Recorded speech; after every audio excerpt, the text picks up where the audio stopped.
What's going on, everybody? This is Brian Mazik, aka Unique Mazik, the hardest working man in sports and gaming, and it's time for another NBA 2K19 Ultimate Legends video. And we're talking about the Detroit Pistons, of course. And I'm gonna say this at the beginning of every video: wouldn't be able to have done this roster, or would be in the process of finishing this roster up, without my man Razor, the greatest modder in the game, bar none. That's just it. It's just that simple. It ain't even close. No disrespect to nobody else, but my Lithuanian brother kicks. He gets it done. He gets it done. So here we go. We're doing the Pistons here, and we got Isaiah Thomas here. This is the basically the thumbnail that I used. The one on the left was 2K's version. He definitely looked like an Ewok on there. So we took him out of, I forget the name of the planet that the Ewoks was from, but he is transported from the Ewok planet into real life here. And so we got Razor's Isaiah Thomas over here. So that's what it's going to look like. If you need to understand how I came about with the roster, I also say that at the beginning of every video. I use my own formula that I came up with. It's called the FPVR, the Franchise Player Value Rating. And I use that to determine the 15 most valuable players in each franchise's history. Not the 15 most talented, not my 15 favorite, but with an actual formula that gauges individual success, team success, and tenure with the organization. Those three factors came up with the 15 most valuable players in history for every team. The list kind of rolls every year. New people can be added, so on and so forth. So, without further ado, let's look at the teams that, or the players that made it on for the Detroit Pistons. We got Bailey Howe. I'm starting at the bottom. Now we here. No, I'm starting at the bottom and moving up. And you see the years next to him, so that's the season that I used. Bailey Howe, old school, 62, 63. You got to Google it up. Solid big man. You see 21.1 points a game, 11.8 rebounds, 2.3 assists for his career. Never won a finals, never even made it to a finals. They did go to one conference finals. That's probably why he's so low. Outside of that, he'd probably be a little bit higher. Tayshaun Prince comes in at number 14. Richard Hamilton, from that Pistons team in the 2003-04 season, I think it was. They won the championship. Gene Shue, old school, 60-61, big time scorer. He went to two conference finals, didn't win the championship. Dennis Rodman comes in at 11. 91-92 is the season I took. Man, Dennis Rodman shot like 30 something percent from 3 point range that year. A lot of people don't realize that, but he also led the league in rebounds. Just, it's Dennis Rodman. Sick. Going old school again. Number 10, George Yardley, 57-58 season. Then we got number 9, Chauncey Billups, the 05-06 season. He was a lights out shooter from almost everywhere in that year. Then number 8 is Larry Faust. Now, Larry Faust is the only player in NBA history with 8 or more All-Star appearances and who isn't in the Hall of Fame. So, but he's on this list, 54-55 season. Big Bob Lanier at 7, 73-74 season. Bill Laimbeer, the 84-85 season, he's in there at 6. Number 5, Grant Hill, the 96-97 season. Now, if you saw my stream earlier today, we already talked about, I revealed what I rated him. And I'm sure once we get to the ratings part, people are gonna have something to say about what I did. But I want y'all to know something about Grant Hill. Were it not for the injury that happened as he was leaving Detroit going to Orlando, Grant Hill would be in the same conversation with Kobe, LeBron, all of those guys. He'd be right there in that conversation for one of the greatest players ever, right? But the injury robbed him of that. Penny Hardaway is another dude, but he's obviously Orlando Magic. He'll be on that team. But people don't really realize that. They don't realize that Grant was a absolute monster. But so he's coming in at number 5. Number 4 is Dave Bing with the 70-71 season. From the 70-71 season, he was already on the team, so he's there. Ben Wallace at number 3, 01-02 season. I mean, Ben Wallace, man, 4 defensive player of the years. I mean, 5 all defensive first teams. He won a ring. Went to I think it went to 2 finals. It just, yeah, he did a lot in the Pistons uniform. Number two, Joe Dumars. We used the 88-89 season. He was a killer. And then number one is Zeke, Isaiah Thomas. And I used the 83-84 season. So now, what I'm going to do, I kind of use the same formula for each video. We're kind of going through them a little bit quicker. I'm not explaining quite as much in every video now. But now what we're looking at is we're going to look at the faces that either Razor had to redo or the ones he had to create from scratch. So, of course, this was the Isaiah Thomas. We showed you this, the before after type of a thing. Next up, we got my man Bailey Howe. Wasn't in the game. Razor created him. Take a look at that. Solid. Very, very good, right? Really good. Most people, I'll be honest, don't know who Bailey Howe is. You might be hearing his name for the first time. I encourage you to Google him up. All right. Next is Bill Laimbeer. He redid the Bill Laimbeer. Now, Bill Laimbeer wasn't horrible, except for he had that Gumby head thing. So, because he had the Gumby head, Razor redid him.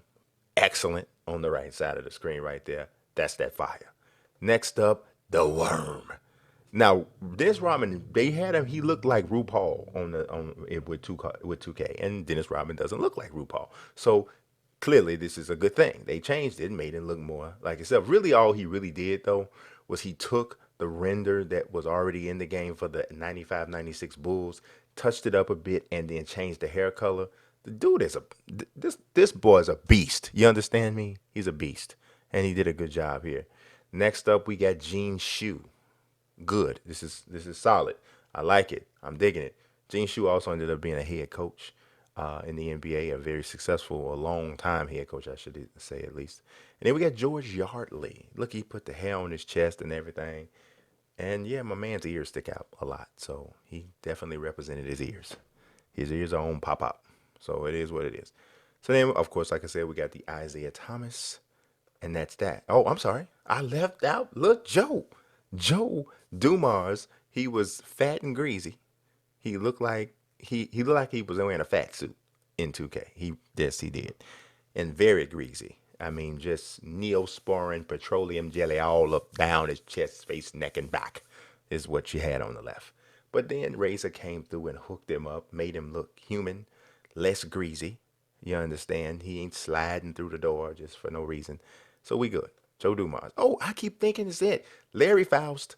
I ain't gonna lie to you. I'm not.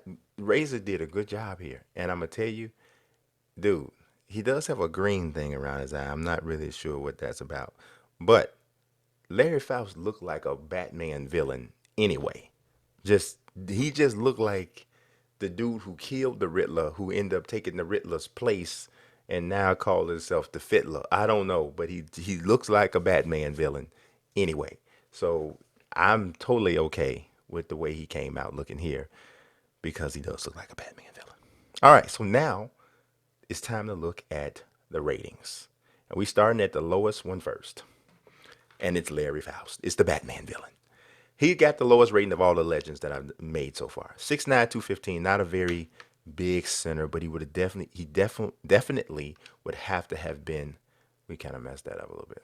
What happened? Oh, we messed up. See, I gave away the Grant Hill rating. And I know y'all already typing, what? So, yeah, Larry Faust, I made him a stretch big, but based off of the numbers that I saw and the athleticism or the lack thereof that I saw in the clips that were demonstrated of him, I couldn't come up with something bigger than a 78. I felt compelled to at least scroll across to show you the ratings.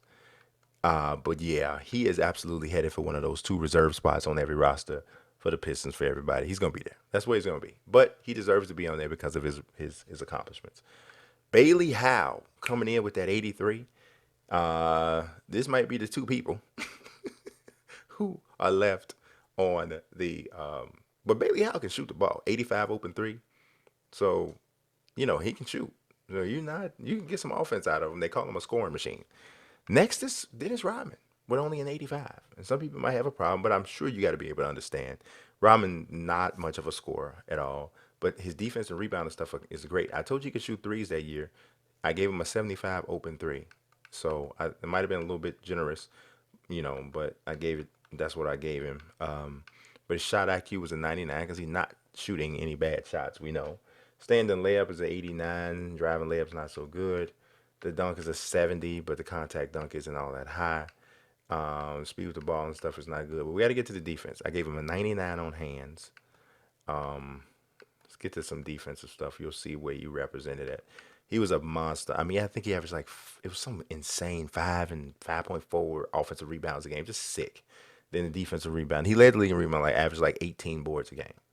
Then the box out, of course, I gave him that 99. I gave him on ball defense IQ 99. I gave him a low post defense IQ 99. I gave him pick and roll defense IQ 99. I gave him help defense IQ 99. Defensive consistency 99. His pass perception 95.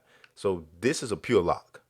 That's what he is. But he doesn't get a he didn't he averaged less than a block and a steal a game. So I didn't go crazy with him there. The shot contest 99 for sure. Hustle, come on, 99, you know it. Lateral quickness, I gave him a 90 on that. Speed period 82. His acceleration's a 70. Verticals a 90. I kind of gave him that more to compensate for it because Rodman was an extremely quick leaper. Like he would leap multiple times quicker than just about everybody else. A lot of times his rebounds will come on a second and third jump, which is really crazy. But he did that a lot often. 85 in strength, 99 in stamina. Durability, I gave him an 88. Potential was a 90. Intangibles only gave him a 50 because he is Rodman. He's prone to pull it. So it is what it is. Richard Hamilton, 86. Big time 3-point shooter that year. Averaged like 40. Shot like 48% from three. Gave him a 91 open three. Only reason I kept it at a 91 and not higher is because he only shot like 1.4, 2.4, something like that a game. So it wasn't a really, really high amount. So I didn't want to give him like a 97, 98.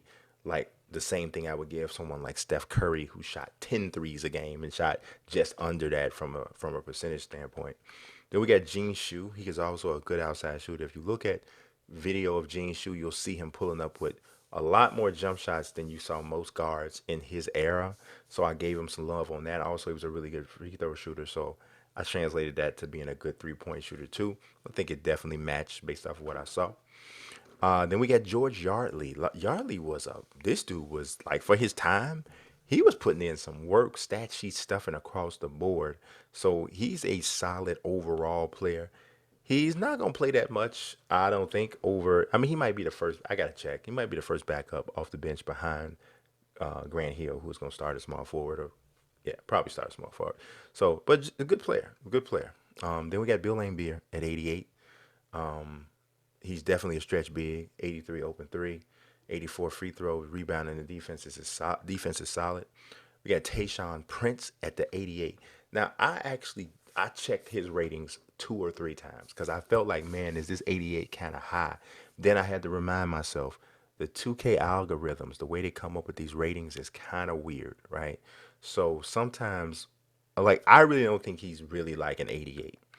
I mean, I gave him an 85 open three because he shot like 39% from three that year, and it was like 2.63 attempts. I think the year I took for him, and so I gave him some love on the three. I probably gave him. I don't know. I got to look at this 3-point moving because I don't know about that one. It might be a little. Should be maybe it should be a little bit higher, lower I should say. But what he really got some love on is the defense. If you know Tayshaun Prince about him, you know he was a very good defender and also an underrated post scorer. So I gave him some love there too.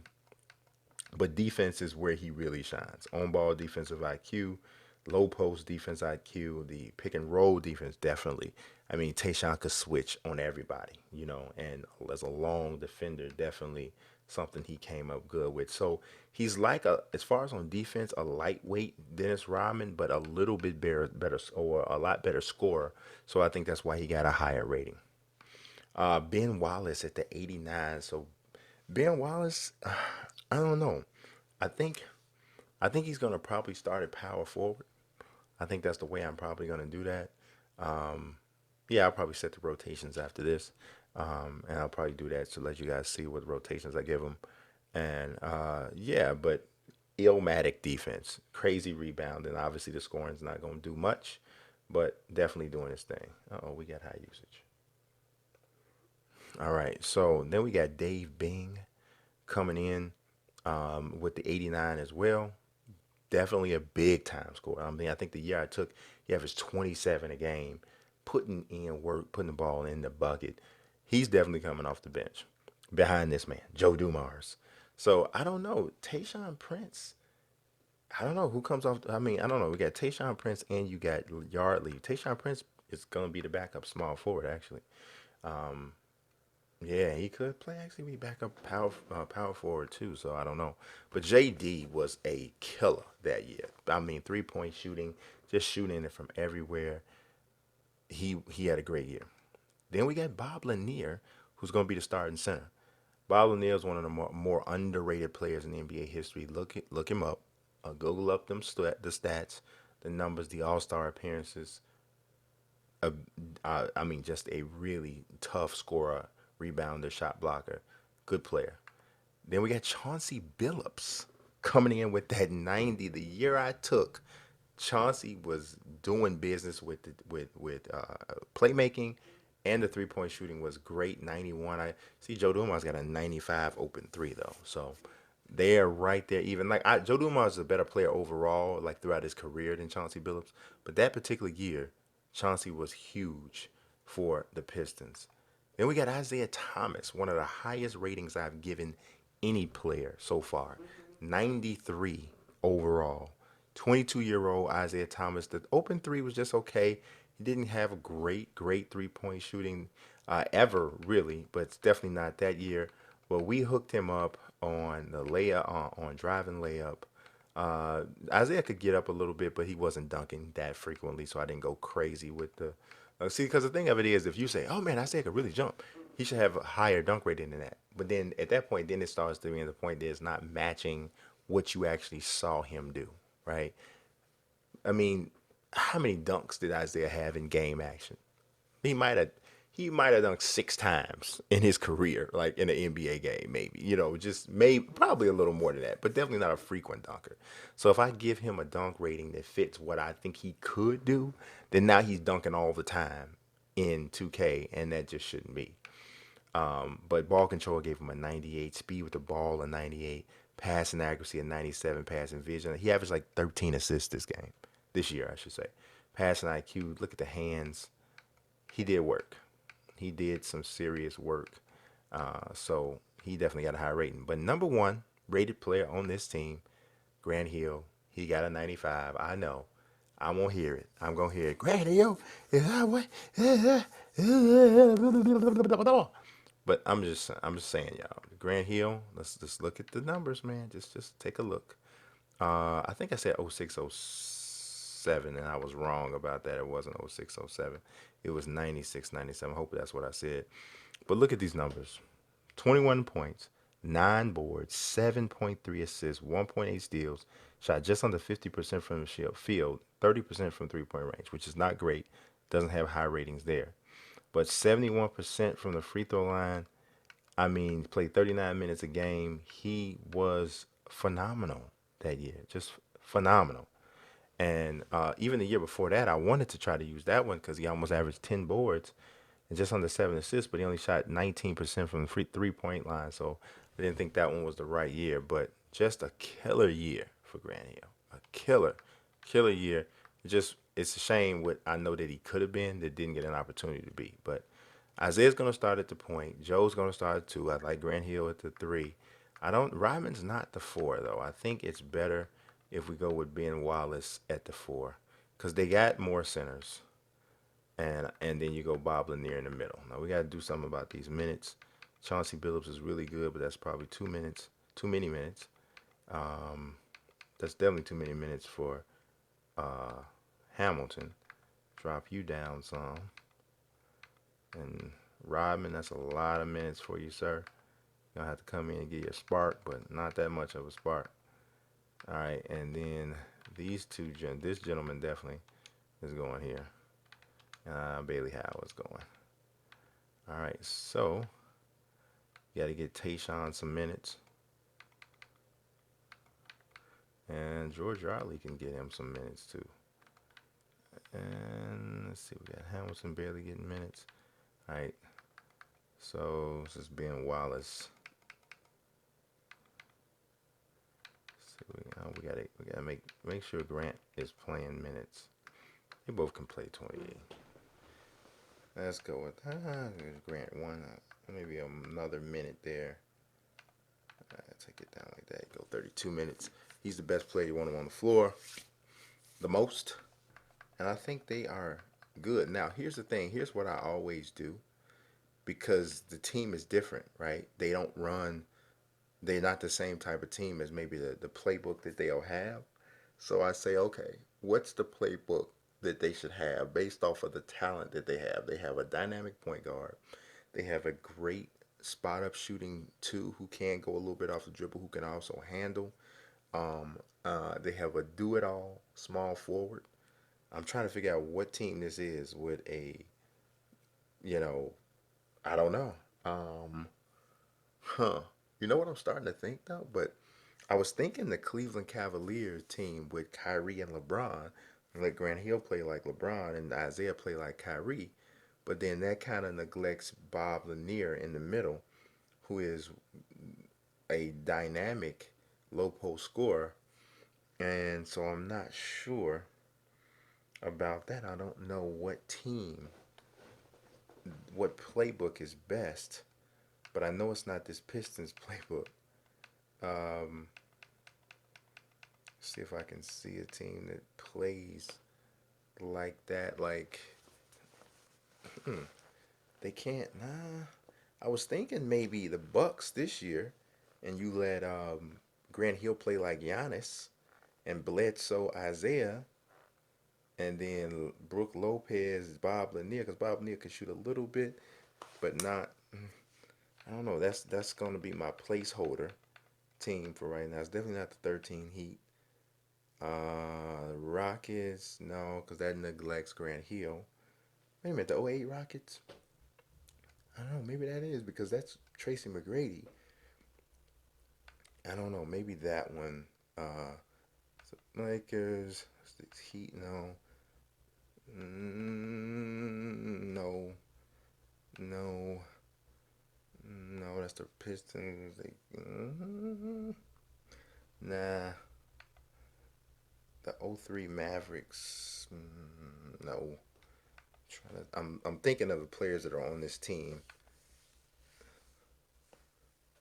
Definitely not them. Blazers. Hmm. The Blazers might actually work. I don't know.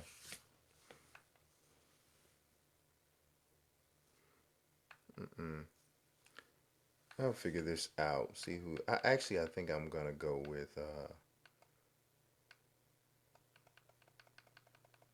who we just looked at. I'm gonna go with the '08 Rockets for right now.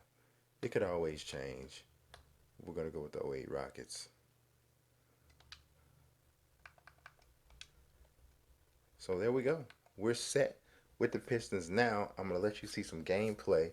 I hadn't changed the starting lineup with this gameplay, so and the minutes restrictions and all that. So I'm gonna let you some gameplay with them playing against the Nuggets team that I just finished right before them, and then that'll be it. But so check this out and be on the lookout for the next video from this series that I'm trying to wrap up, get it done expeditiously. So I appreciate you guys watching as always.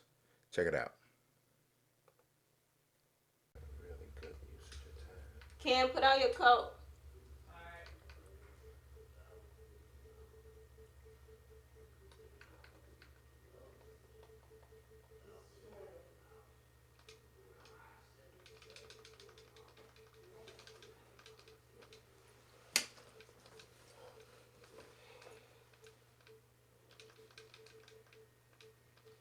Classic home.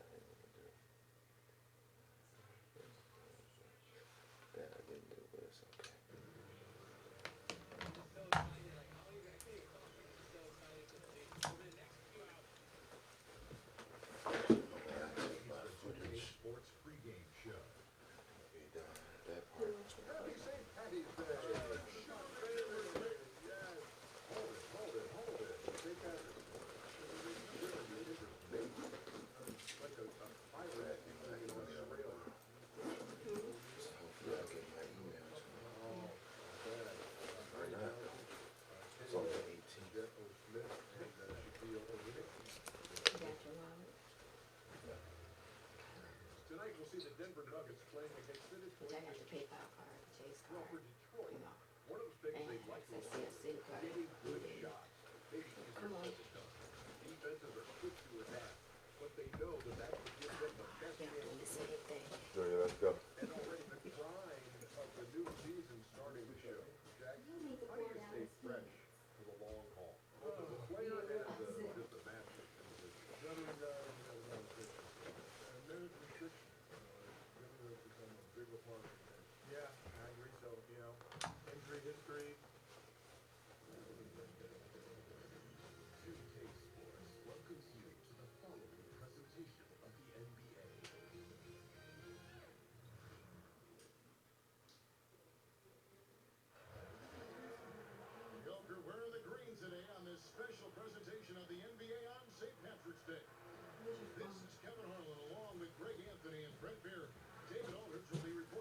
Come on, baby.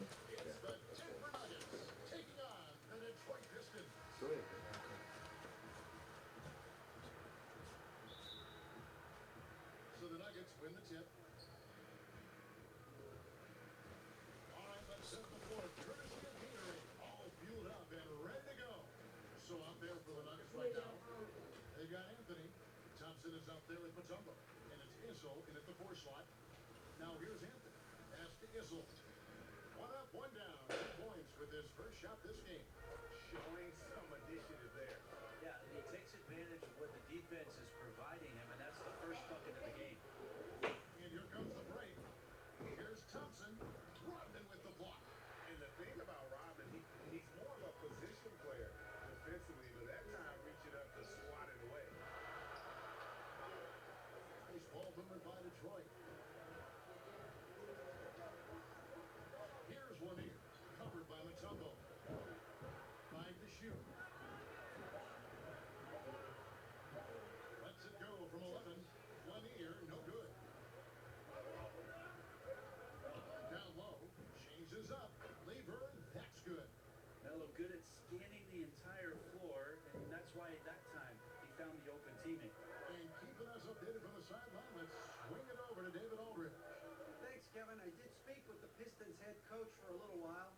He told me this is a fun night trying to slow down a team that's so smart and opportunistic. He said, look, we've scouted them, but this is the first time we've actually seen them this season.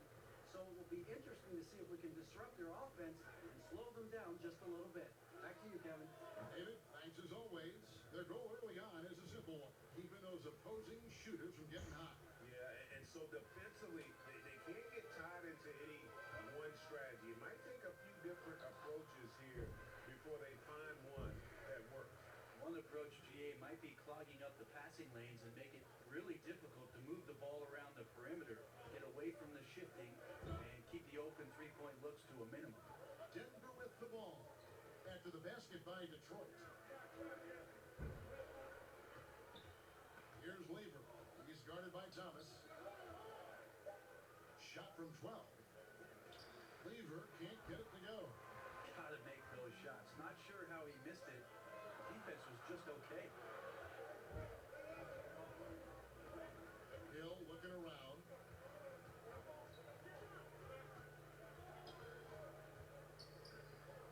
Passes it to Dumars. Over Thompson. And Dumars gets it to go. This is the kind of guy that you wake up in a cold sweat the night before you play him. Just a matchup nightmare. Tricky, confident, and he takes on all comers. Now here's Thompson. Pass to Issel. And the call is going to be, yes, it is, an illegal screen. Yeah, still moving a little bit when he set that screen. He'll argue that he was set, but I really didn't think so. No, that's a good call. Just keep arguing with the officials because they change that call all the time. Not. Now here is Hill. Rodman kicks to Hill. Over Anthony. And that one goes long. Not a lot of defense there. You can't afford to let guys shoot freely from the mid-range. You're not going to miss those all that often. Stolen by Dumars. Hill against Anthony. The shot from the low post is good. Hill's got his first bucket in this one. Yeah, that quick first step that Hill has is just part of what makes him so special when he's driving the basketball. It's also his mindset. Now, no one's going to get in his way once he's on the move. Here's Thomas after the made shot from Carmelo Anthony. There are times where you have to play with a little bit more caution. It's already his second foul in the first quarter. Denver making a switch here. Iverson's checked in.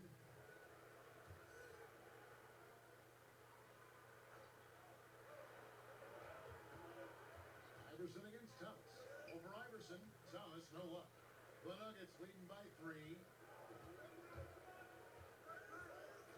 It's Carmelo Anthony on the wing. He's guarded by Hill. Anthony kicks to Iverson.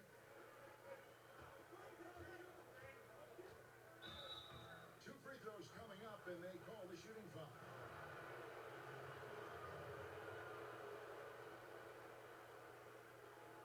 This is his first free throw of the game.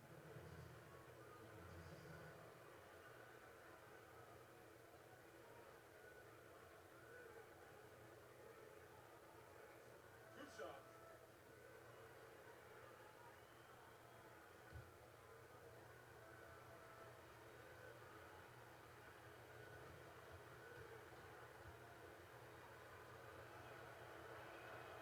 Free throw good. Iverson.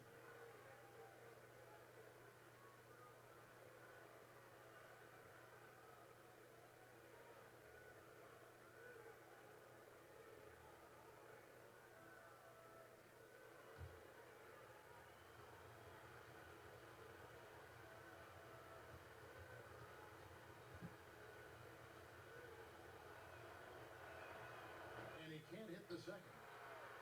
And so he'll bring it up for the Detroit Pistons. 4-point game. Yep, that one goes. Denver with the ball. Iverson outside.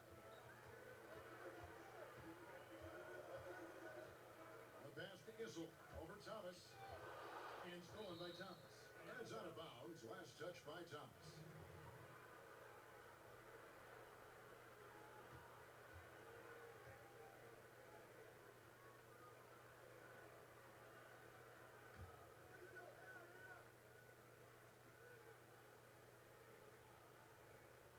And Denver has possession.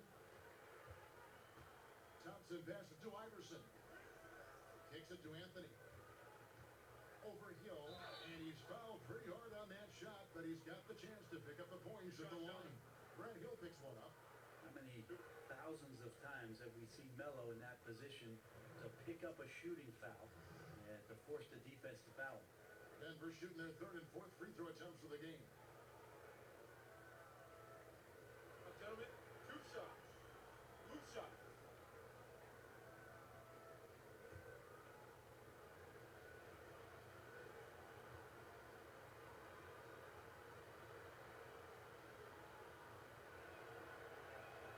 And he makes the first.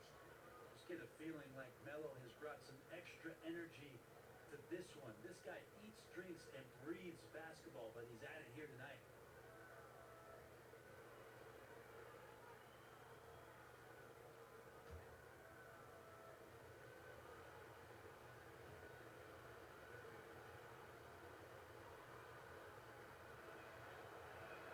Both free throws good from Anthony.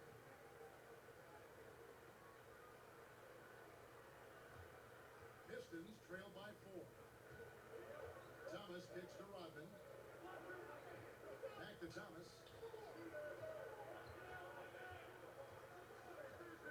To the inside. And it's sent back by Mutombo. And the ferocity on display defensively here from Mutombo. Just an incredible shot block. Iverson with the ball. Now Thomas defending. And here's Anthony for 3. Detroit with the rebound. To the middle. And there's Isaiah Thomas, the assist by Dumars. Thomas got his first basket. And though Thomas is great from the perimeter, he has a toughness and a willingness to go in amongst the trees and kind of mix it up. Now here's Iverson. Detroit making a switch here. Phillips is checked in. And Denver also making a switch. Jones is checked in.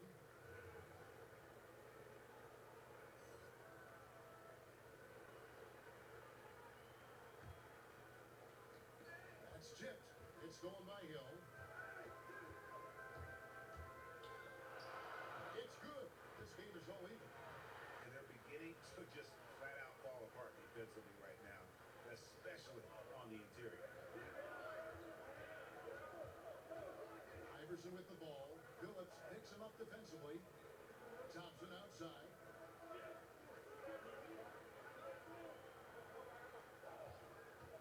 Five on the clock. Basket is good. He'll get a chance for one more at the line. I give a ton of credit to the screener there. That was a perfect pick to give his teammate the space to knock down the shot. And he'll be shooting his first free throw of the game here.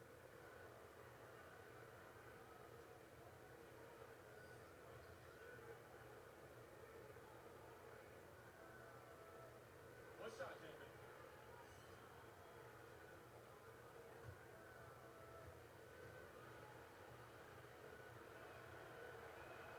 That free throw good from Thompson.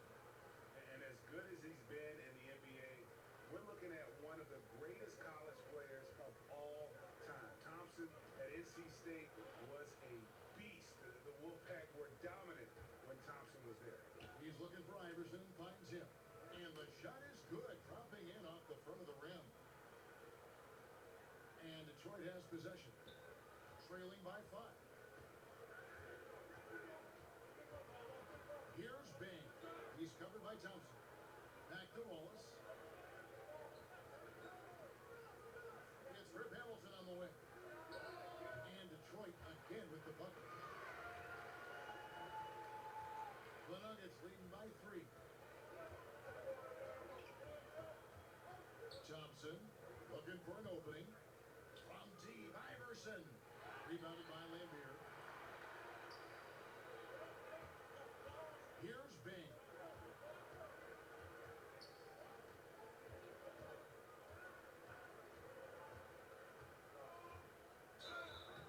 And foul on the shot. He'll shoot 2 at the free throw line. I've heard Bing say that what he enjoys more than anything is putting pressure on the defense, forcing them into mistakes, and he forces one there, drawing the foul.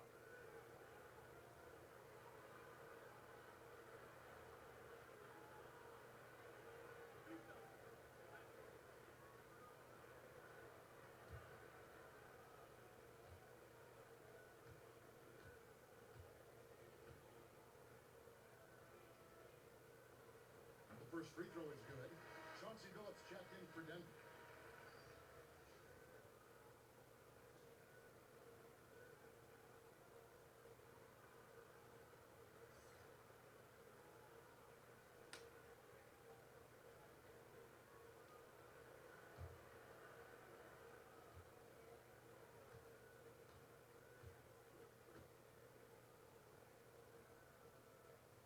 And he makes both free throws. Denver in the lead.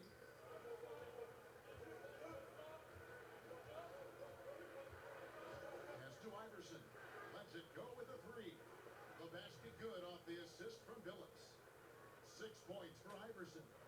And it's encouraging seeing Iverson just bury the 3 ball. When he's got that shot going, he is basically unguardable. Now here's Wallace. He's gotten some minutes, but nothing on the board yet. He gets that one. Well, we've seen that movie a few times, haven't we? An easy bucket in the paint. The Nuggets on offense. Iverson with the ball. Billups picks him up defensively, and he makes that one. And the Nuggets lead by 4. Man, it's just been an avalanche of points here in the early going. Yeah, for both teams, we're seeing great synergy on offense, but some lackluster defense. The Pistons shoot their 3rd free throw shot of the game.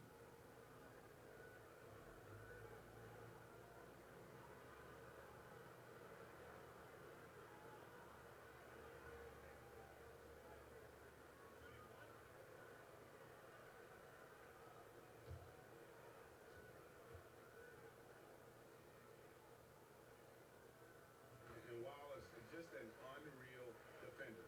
An undersized center who blocks shots and pounds the glass like a madman. Now here's Iverson. 6 points for him. Takes it into the teeth of the knee and converts the layup. Iverson's got 8 points. Pistons trail by 3. And it's Allen Iverson with the foul. That is his first foul of the game.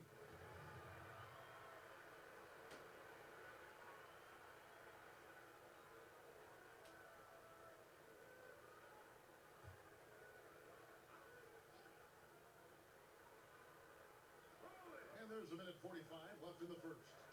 14 feet away. He can't hit that time. Now Denver takes it the other way. Here's Jones.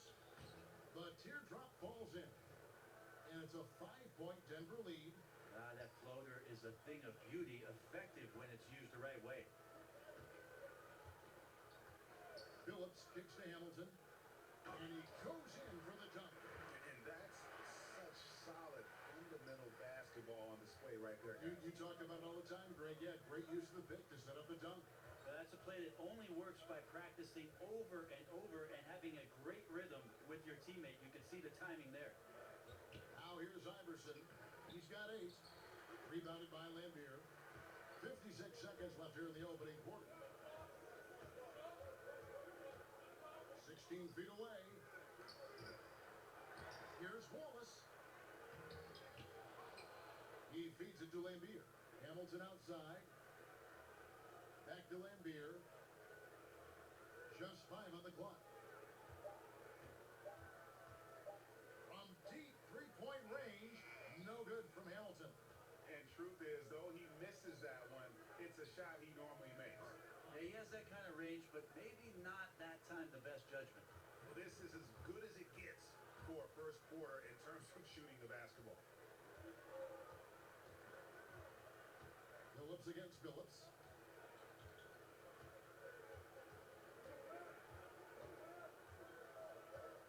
He kicks it to Lambier. Over Camby. And he was able to put it up in time, but doesn't fall. And so it's Denver with their lead standing at 6 points here at the end of the quarter. They're shooting the ball so well in this one. A great performance from the field. We come back right after this.